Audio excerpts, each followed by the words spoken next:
ते विकसित भारत आहे. आणि गेल्या 2 टर्ममध्ये जर तुम्ही पाहिलं, 1-2 मधल्या वर्षाचा कालावधी सोडला तर महाराष्ट्रामध्ये जो विकास झालेला आहे तो गेल्या 30-40 वर्षामध्ये किंवा 50 वर्षामध्ये झाला नाही. इतका विकास भारतीय जनता पार्टीकडनं झाला आणि तळागाळापर्यंत सगळ्या गावापर्यंत हा विकास पोचलेला आहे. आणि आज जे आपल्याला चित्र दिसत आहे ह्या जिल्ह्यामध्ये सुद्धा, आता त्याच्यामध्ये आमचे मित्रपक्षही आहे की सगळ्या जनतेने मोठ्या मताने भारतीय जनता पार्टीला त्याच्या मित्रपक्षाला निवडून दिलेला आहे. कराड पंचायत समितीमध्ये तर हे पहिल्यांदाच घडत आहे की भारतीय जनता पार्टीचा पहिल्यांदा सभापती होतोय. आणि डॉक्टर अतुलजी आठवण करून देतो की तो नेहमी म्हणत होता की आपल्याला ह्या वेळेला पंचायत समितीचा सभापती हा भारतीय जनता पार्टीचा झाला पाहिजे.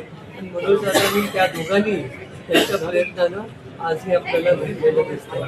आता ह्या पदाधिकाऱ्यांच्यावर आमची खात्री आहे की ती जबाबदारी हे चांगल्या पद्धतीने पेलतील आणि कामकाज नेहमीपेक्षा कितीतरी चांगल्या पद्धतीने करतील असा आमचा विश्वास आहे.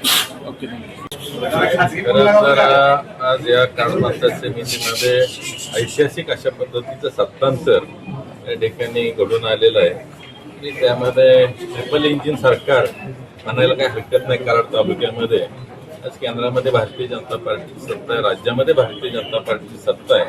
आणि आज कराड पंचायत समितीचा सभापती आणि उपसभापती हे भारतीय जनता पार्टीचे झालेले आहेत.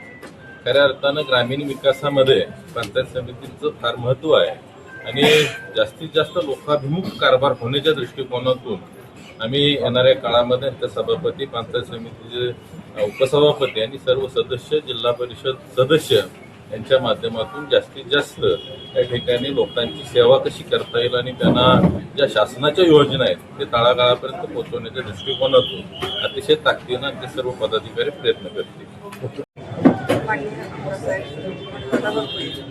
त्यांनी आम्हाला उपसभापती निवड केली आमची, त्याच्याबद्दल मनापासून त्यांचे आभार व्यक्त करते. तसंच आम्हाला ही जबाबदारी दिली ती आम्ही पूर्णपणे व्यवस्थितपणे पार पाडू. काय सांगाल, सभापतीपदी आपली विराजमान निवड झालेली आहे.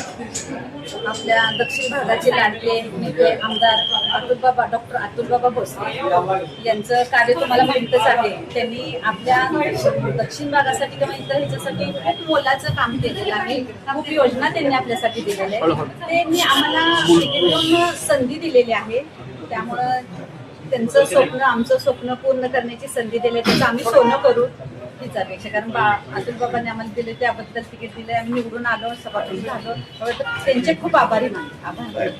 पंचायत समितीमध्ये पहिल्यांदाच महिला राज्य आल्या. तुम्ही सभापती पण महिला आहे, उपसभापती पण महिला आहे. याचा महिलांसाठी कितपत तुम्ही वापर करून खूप प्रयत्न केला. लोकांची सेवा करण्याची आम्हाला संधी मिळाली आहे. कुठला विषय असू द्या, बाकीच्या कुठल्याही गोष्टी योजना असतील काही ते आम्ही जरूर त्यांच्यापर्यंत पोहोचवण्याचा किंवा ते काम करण्याचा आम्ही आटोकाट प्रयत्न करू.